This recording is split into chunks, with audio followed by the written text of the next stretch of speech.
Hi friends, welcome back. तो अभी हम देखेंगे Dharavi Mumbai, the largest slum, facts about that.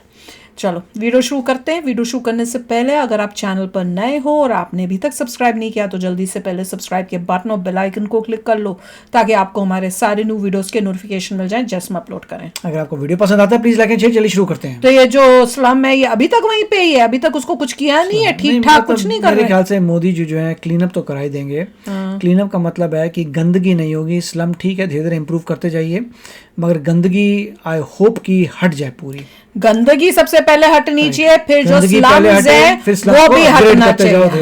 हाँ, इतनी गरीबी नहीं, उनको नौकरियां दो, उनको पढ़ा लिखा के इतना करो ताकि वो खुद के पैरों पे खड़े होएं और इस टाइप से स्लम्स कोई दिखने नहीं चाहिए। तो चलो वीडियो शुरू करते हैं। लगभग 2 किलोमीटर के एरिया में 12 लाख लोगों का रहना हैरानी वाली बात है ना। लेकिन ऐसा ही कुछ 2 किलोमीटर में 12 के शहर मुंबई के बीच में बसने वाले अच्छा सबसे बड़े स्लम एरिया धारावी, जहाँ पर है? रहने वाली जनसंख्या कई देशों की जनसंख्या तो यही आके तो फॉरेनर्स वीडियो बनाते होंगे, फिर हम बदनाम करते हैं। क्लीन अप करिए पहले, क्लीन मतलब सफाई करिए, साफ सुथरा करिए। बहुत सारे इंटरेस्टिंग फैक्ट्स बताने वाले हैं।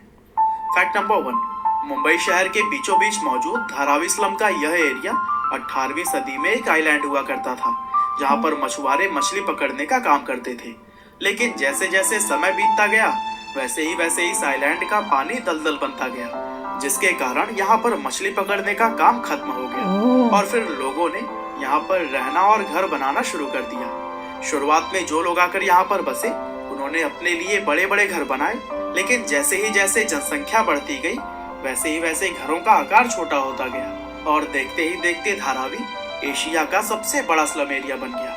फैक्ट नंबर 2, धारावी को एशिया का सबसे बड़ा स्लम कहा जाता है, लेकिन यहाँ ध्यान देने वाली बात यह है कि यह जनसंख्या के हिसाब से एशिया का सबसे बड़ा स्लम है, जबकि एरिया के हिसाब से अगर देखें तो ये मैक्सिको के नेजा चाल्को इट्जा और कराची के ओरांगी स्लम के बाद से एशिया का दूसरा और दुनिया का तीसरा सबसे बड़ा स्लम है। लगभग 2 स्क्वायर किलोमीटर की एरिया में फैला यह स्लम मुंबई के 2 रेलवे लाइंस वेस्टर्न और सेंट्रल रेलवे के बीच मौजूद है और मुंबई की प्राइम लोकेशन पर बसा हुआ यह स्लम चारों ओर से माहिम, बांद्रा, सियोन और माटुंगा जैसे फेमस इलाकों से घिरा हुआ है। फैक्ट नंबर 3, धारावी में रहने वाले लोगों की कुल संख्या का सटीक पता लगाना तो काफी मुश्किल है, लेकिन पिछले कुछ सालों में हुई जनगणना के हिसाब से यह अंदाजा लगाया जाता है कि इस समय इस विशाल झुग्गी बस्ती के अंदर 12 लाख से भी ज्यादा लोग रहते हैं। आपकी जानकारी के लिए बता दें कि इस स्लम की आबादी दुनिया के कई सारे देश जैसे कि फिजी, बहरीन, बहामास और ग्रीनलैंड की कुल जनसंख्या से भी कहीं ज्यादा है और इस आबादी की वजह से ही इसको दुनिया का सबसे घना इलाका भी कहा जाता है, क्योंकि इतनी कम जगह में लाखों लोग जिस तरह से यहाँ पर रहते हैं वो वाकई में एक कमाल की बात है। यहाँ रहने वाले लोग भी 63% हिंदू, 30% मुस्लिम, 6% ईसाई और 1% अन्य धर्म के लोग हैं। फैक्ट नंबर 4, एक स्लम एरिया होने के बावजूद भी धारावी के लोगों में टैलेंट की कोई कमी नहीं है। साल 2016 में यहाँ रहने वाली 12 से 14 साल की कुछ जीनियस लड़कियों ने 3 अलग अलग एंड्रॉइड एप्लीकेशंस बनाकर सबको हैरान कर दिया था। इनमें पहली एप्लीकेशन का नाम पढ़ाई है मेरा हक है, जो कि एक लर्निंग एप्लीकेशन है और इस एप्लीकेशन के जरिए लोग हिंदी, इंग्लिश और गणित की कुछ बेसिक पढ़ाई कर सकते हैं।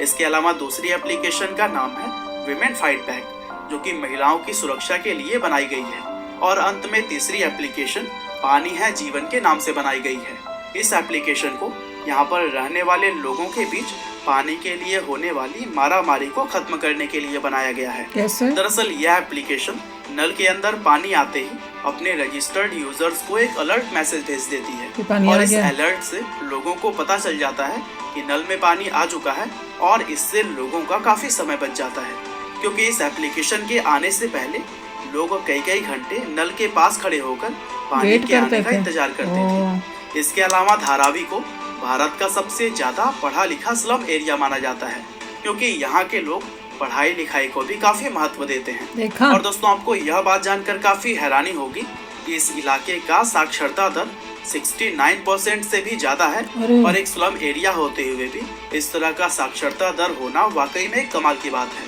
फैक्ट नंबर 5, धारावी के अंदर कपड़ा, मिट्टी के बर्तन, चमड़ा और स्टील आदि का उत्पादन करने वाली लगभग 500 से भी ज्यादा मैन्युफैक्चरिंग यूनिट मौजूद है। आपको जानकर काफी हैरानी होगी कि झुग्गी बस्ती में लगभग 15,000 से भी ज्यादा सिंगल रूम वाले कारखाने चलाए जाते हैं और इन कारखानों में बने हुए प्रोडक्ट्स कई अलग अलग ई कॉमर्स वेबसाइट्स के जरिए सिर्फ भारत ही नहीं बल्कि पूरी दुनिया भर में ही बेचे जाते हैं। और यही वजह है कि अकेले ही धारावी की एनुअल इनकम 650 मिलियन अमेरिकी डॉलर से 1 बिलियन अमेरिकी डॉलर्स तक पहुंच जाती है, जो कि किरीबाती, टोंगा और तुवालू जैसे कई सारे देशों की इकोनॉमी से भी कहीं ज्यादा है। फिर क्यों भैया स्लम बना रहे हैं? अंदाजा लगाया जा सकता है कि धारावी में चलने वाले ये बिजनेस भारत की इकोनॉमी में भी अपना कितना योगदान देते होंगे। फैक्ट नंबर 6, धारावी में रिसाइकलिंग का काम भी काफी बड़े पैमाने पर होता है और इसी को यहाँ की प्रमुख इंडस्ट्री भी कहा जाता है।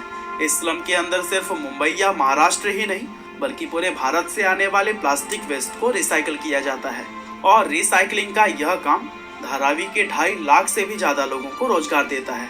और इस एरिया में प्लास्टिक के अलावा भी ग्लास और मेटल जैसे वेस्टेज को भी रिसाइकल करने का काम किया जाता है और ये काम करने वाला हर व्यक्ति 10 से 14,000 रुपए प्रति माह तक आसानी से कमा लेता है, जो कि हमारे भारत की मिनिमम मजदूरी वेतन से काफी अच्छा है।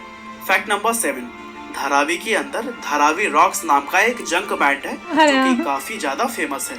इस बैंड के अंदर झुग्गी में रहने वाले 12 से 15 ऐसे लड़के हैं जो कि कचरा बीनने का काम करते हैं और इस बैंड की खासियत यह है कि ये लोग म्यूजिक को बनाने के लिए ओरिजिनल म्यूजिक इंस्ट्रूमेंट की जगह पर पानी के डिब्बे, स्टिक्स, कांच की बोतलें और धातु से बनी हुई कुछ दूसरे चीजों का इस्तेमाल करते हैं और यही वजह है कि यह बैंड इतना ज्यादा क्रिएटिव और टैलेंटेड माना जाता है। फैक्ट नंबर 8, धारावी सिर्फ भारत या एशिया में ही नहीं बल्कि पूरी दुनिया में प्रसिद्ध है क्योंकि भारत घूमने आने वाले विदेशी लोगों की लिस्ट में इस स्लम एरिया का नाम सबसे ऊपर रहता है। वैसे यह बात काफी हैरान करने वाली है कि आज भारत घूमने आने वाले विदेशी लोग दिल्ली और ताजमहल जैसी फेमस जगहों को छोड़कर धारावी घूमना ज्यादा पसंद करते हैं और यही वजह है कि आज इन विदेशी लोगों को धारावी का गाइडेड टूर भी ऑफर किया जाता है और इस गाइडेड टूर के जरिए ये विदेशी लोग धारावी के जीवन को काफी बारीकी से देख पाते हैं। फैक्ट नंबर 9, धारावी हमेशा से ही हिंदी फिल्म इंडस्ट्री बॉलीवुड का एक अहम हिस्सा रहा है। मशहूर फिल्म डायरेक्टर और राइटर सुधीर मिश्रा ने 1992 में आई धारावी नाम की अपनी फिल्म के अंदर स्लम के लोगों की लाइफ को काफी अच्छे से दिखाया था, जिसके लिए इस फिल्म ने नेशनल अवार्ड भी जीता था। इसके अलावा ऑस्कर विजेता फिल्म स्लमडॉग मिलियनियर भी धारावी के स्लम में ही शूट की गई। इन दोनों फिल्मों के अलावा और भी बहुत सारी फिल्मों जैसे कि दीवार, सलाम बॉम्बे, परिंदा, भूतनाथ रिटर्न्स, आमिर और गली बॉय की शूटिंग भी धारावी में ही की गई है। और इन सब के अलावा बॉलीवुड में काम करने वाले जूनियर कलाकार सबसे बड़ी संख्या में धारावी से ही आते हैं और यही वजह है कि बॉलीवुड और धारावी का यह नाता अटूट है। तो दोस्तों, यह थे धारावी से जुड़े हुए कुछ इंटरेस्टिंग फैक्ट्स।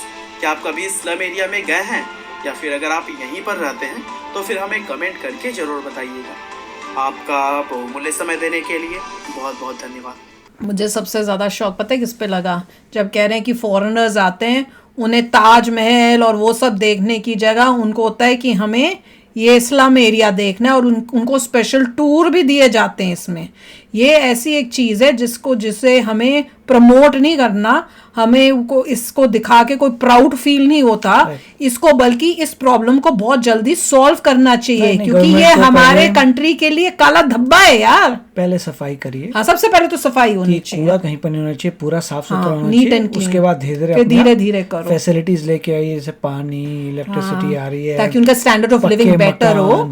प्लानिंग को आर्किटेक्ट आ रहा है वो पूरा कर रहा है, हर बंदे को बोला तेरा यहाँ घर बनेगा, इसमें ये होगा, पूरा आर्किटेक्ट करके चेंज करके they can make it beautiful. नहीं, घर भी आप जैसे ग्रो कर रही है सब कुछ हो जाएगा। नहीं, अब जैसे ये बता रहे हैं ऐसे टेंटों में रह रहे हैं और झुग्गी झोपड़ियां हैं, वहां पे आप घर बना दो, फ्लोर्स बना दो और फ्लोर्स में लोगों को घर दे दो और उनको कहो कि हर महीने इतना इतना तुमने जो है कमाते हो उसमें से इतना इतना देते जाओ, तुम्हारा घर होता है। और एरिया भी नीट एंड क्लीन होगा, वेल बना के उनको दो, उनकी भी लिविंग स्टैंडर्ड अच्छा होगा। अगर मतलब आजकल के नए जो बच्चे आ रहे हैं उनमें से कोई चैलेंज लेके ये सब कर सकता है। यार इतने जो सोच रहा है, IPS की सोच रहा है, ये सब चीजें कर रहा है, और मिनिस्टर्स नए नए जो बन अच्छे रहे हैं, हो जो लॉयर्स करना हो। जो बन रहे हैं, नए नए पॉलिटिशियंस, उनको लेना चाहिए कि मैं ठीक करूँ। हाँ, इसका बीड़ा लो यार। और ये जो इतने, मैं तो कह रही हूँ अंबानी और ये सब जो इतने अमीर हैं, उनसे इतने भी बड़े donations घरों में, लीजिए, हाँ। उनसे उनको कहो कि इसमें डोनेट कुछ करें, तो करें। डोनेशंस लीजिए कि धारावी में क्लीन अप कर रहे हैं, सब हाँ, अच्छा कर क्या रहे हैं। घर बना के दो लोगों Health को, services दे फ्री रहे में हैं। नहीं कह रहे हम देने को, उनको घर बना के दो, उनको कहो उसके बाद हर महीने जितना उनका है वो देते जाएं।